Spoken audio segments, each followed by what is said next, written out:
Welcome to the TMC Newsroom. My name's Rich Tehrani. Thanks for watching us today. We're coming to you from Interrupt, New York, 2011. On our program, Kevin Murray, VP of Product Marketing at iPass. Can I say mobility leader, iPass? Is that okay? I love when you say leader. Are you kidding me? I've actually been a user of your one of your applications back to when I got my first iPhone 3G. Was that the first? I can't remember. One of my iPhones early on. Your application came out and it helped me a tremendous amount by allowing me to connect to Wi-Fi networks and international travel Wi-Fi networks. So not only free but also paid Wi-Fi networks. Absolutely, absolutely. If your company is a subscriber to iPass, essentially what we do is we help the business travelers stay connected. And so we have the world's largest aggregated Wi-Fi footprint of 580,000 hotspots worldwide. So what you found is that while you were traveling, it was very easy to not only connect to iPass, but it will connect you to your hotel connection or to your, even if you go back home and your home connection. It's just a nice way to kind of just do it through one simple app that just connects you to a variety of connection types. And being that mobility is taking off and so many people now have devices, multiple wireless devices that are getting on Wi-Fi networks as they travel. That's obviously been good for business, right? Yeah, I mean, we have data that says or suggests that the average person, mobile worker, has 2.7 devices on average. And so that's typically a laptop, and that's no news there, right? But then it's a smartphone, and then thirdly, it's a tablet. More and more we're seeing tablet adoption just scream as far as people taking 3 devices with them when they travel. That's me. Yeah, absolutely. And you probably do different things with each of those devices. I do. So context is everything, excuse me.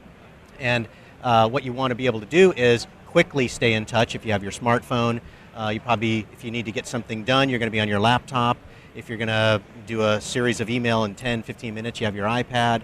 So that context is important to people, and they're responding by, in effect, they're willing to carry multiple devices as a result. Now, in terms of the competitive landscape, I see I don't know, T-Mobile somewhat competitive, AT&T somewhat competitive. I know they do different things, and you've got, I guess, Boingo is another one. How do you differentiate in the market? Yeah, it's funny because everybody you mentioned is actually a partner of ours. So the competitive landscape is somewhat complex in that we're all going to go after folks that want to be connected, and so it's really up to the customer to decide, do they want to use an iPass to have a cost savings advantage in connecting to a variety of hotspots worldwide. You go with an iPass. If you're a single consumer user, you have no company affiliation whatsoever, you might choose a Boingo or something like that. But the important part is that we partner with all those folks to essentially provide the broadest network worldwide. And so we have over 450 supply partners, like folks you mentioned, that only contributes to our the real size of our network, essentially. It's great. Now, in terms of some of the new things that we should know about, what are those things? Well, so our Open Mobile platform came out in 2010, and so by the end of the fourth quarter, we'll announce some really exciting enhancements to that platform. And so you take what was iPass Connect, the old product line, and you go to Open Mobile, and it really takes advantage of how the world has changed. And so on the laptop side, things run in the background, and so we can get you connected automatically on the laptop, for example, without the user having to do a whole lot. And then on the app side, where it's the iOS and Android, we're expecting a little bit more interaction there. And so we want to give folks a little bit more detail on usage patterns, what applications they're using, how much they're consuming as far as cellular data. Maybe it's a good time to switch to Wi-Fi. So those exciting developments are coming out sometime in Q4, and we know that with the popularity of those operating systems connected with our own, our breadth and our scope of our footprint, that they're going to be very popular.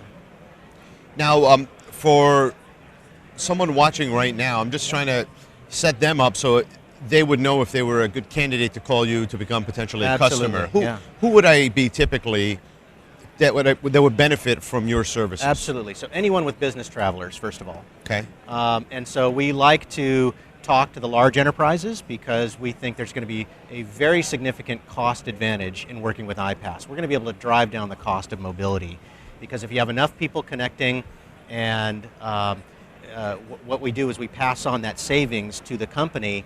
Instead of all those individual day passes coming in, we consolidate those and charge a lower rate. So any company with business travelers looking to save money on those individual expenses that are coming in for Wi-Fi.